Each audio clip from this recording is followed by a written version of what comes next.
4 વાટકી ચોખા લઈને એને વ્યવસ્થિત પાણીથી ધોઈ નાખો.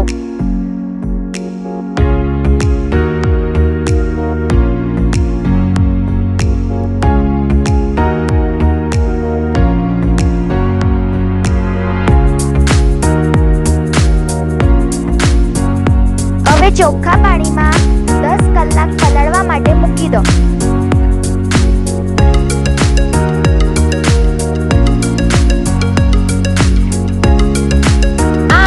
નારિયેળ લીધો છે, એનું પાણી આપણે નારિયેળનું દૂધ કાઢતી વખતે વાપરવાનું છે.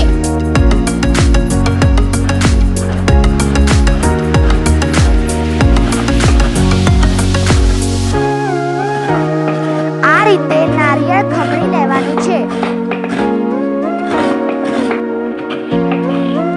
આમાંથી 1 વાટકી ખમણેલું નારિયેળ સાઈડમાં મૂકી દેવાનું છે અને બાકીના નારિયેળનું દૂધ કાઢી લેવાનું છે. સાઈડમાં કાઢી રાખેલો નારિયેળ આપણે બેટર બનાવતી વખતે યુઝ કરવાનો છે.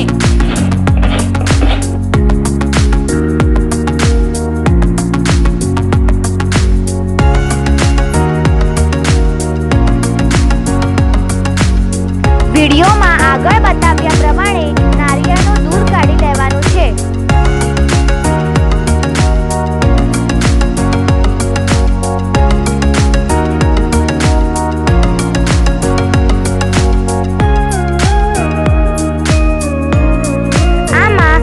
ચમચી સાદું પાણી અને નારિયેળનું કાઢેલું પાણી આમાં એડ કરો.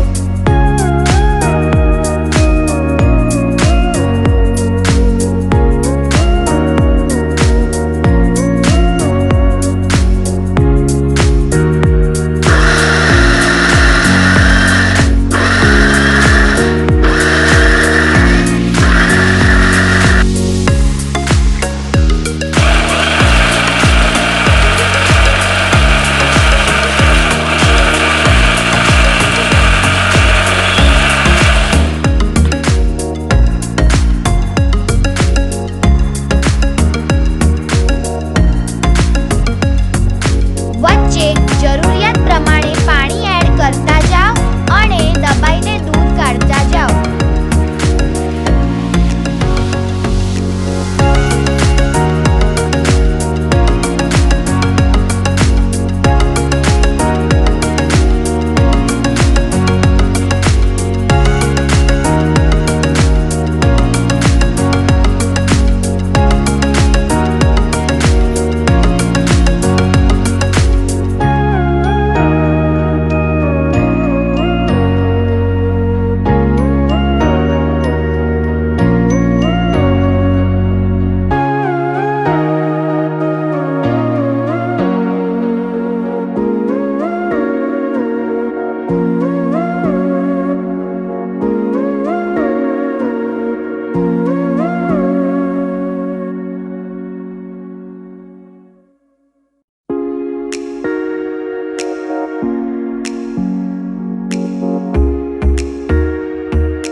નારિયેળનું દૂધ હવે તૈયાર છે. આના લીધે કરીમાં ટેક્સચર પણ સારું આવશે અને ટેસ્ટ પણ ક્રીમી લાગશે.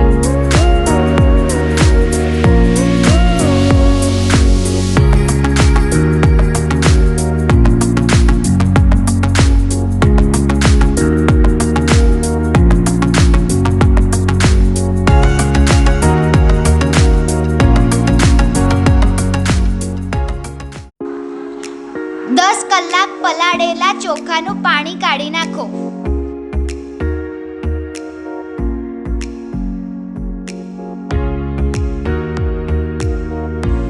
હવે પલાળેલા ચોખા, ખમણેલું ટોપરું અને બનાવેલા ભાત લઈને મિક્સરમાં બેટર બનાવી લેવાનું છે.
સ્મૂથ પેસ્ટ થવી જોઈએ.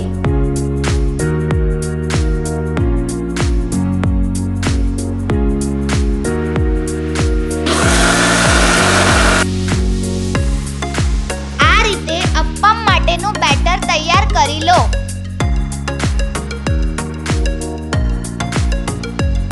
હવે આ બેટરને ઢાંકીને 8 થી 9 કલાક માટે ફર્મેન્ટેશન માટે રાખવાનું છે.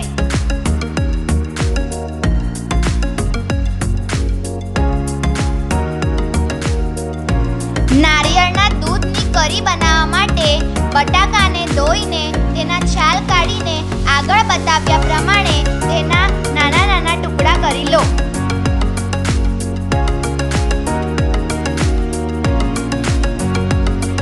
ડુંગળીને બતાવ્યા પ્રમાણે સમારી લો. મરચાં અને આદુની પેસ્ટ બનાવી લો.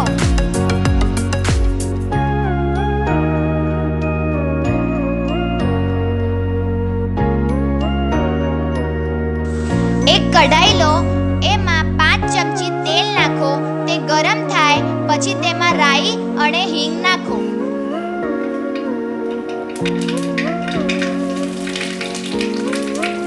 એક ચપટી હળદર નાખો.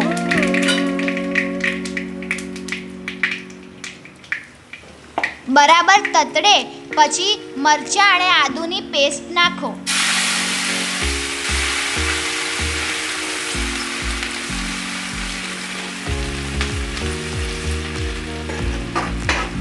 ઝીણા સમારેલા બટાકા એડ કરો.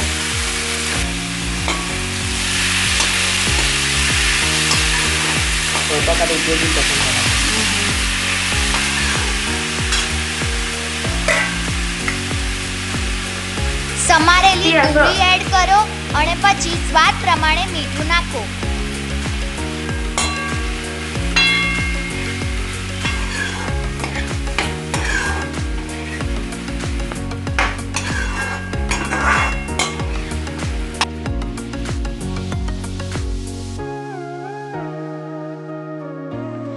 વ્યવસ્થિત મિક્સ કરો. તેમાં 1 ગ્લાસ પાણી નાખો અને પછી ઉપરથી ઢાંકણ રાખીને થવા દો.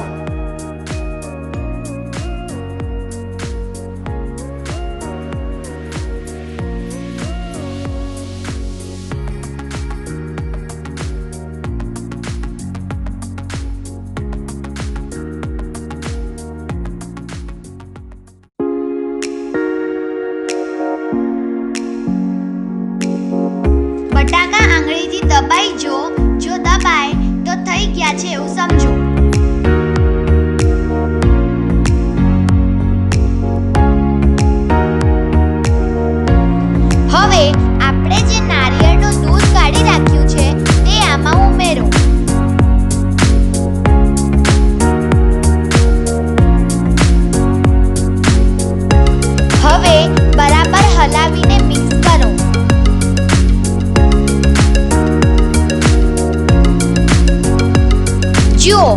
સરસ ઉકળી ગયું છે. હવે તેમાં ઝીણી સમારેલી કોથમીર એડ કરો. જુઓ, આપણી ક્રીમી નારિયેળના દૂધની કરી તૈયાર છે. 9 કલાક ફર્મેન્ટેશન થયા પછીનું આ ખીરું. હવે અંદાજ પ્રમાણે મીઠું અને અડધો ટીસ્પૂન ખાવાનો સોડા નાખો. હવે તેમાં 1 ચમચી પાણી નાખીને બેટરને વ્યવસ્થિત હલાવી લો.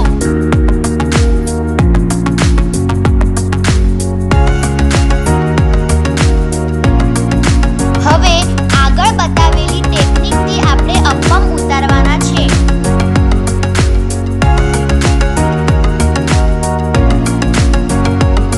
હવે એક લોખંડની કઢાઈમાં બતાવ્યા પ્રમાણે તેલ ગ્રીસ કરી લો. ગ્રીસ લગાયેલી કઢાઈ ગેસની ફ્લેમ ઉપર મૂકો. કઢાઈ ગરમ થાય એટલે તેને સાણસીની મદદથી નીચે ઉતારવી. તેમાં 2 મોટા ચમચા બેટર નાખીને ગોળ હલાવીને ગેસ પર મૂકો. હવે તેને ઢાંકણ નાખીને થવા દો.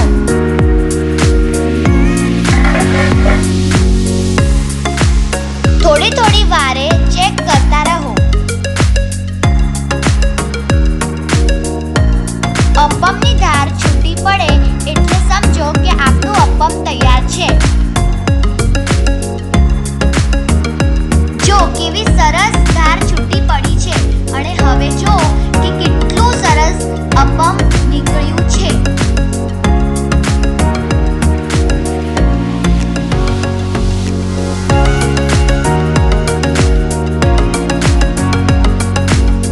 આગળનું બીજું અપ્પમ પણ એ જ ટેકનિકથી ઉતારેલું છે.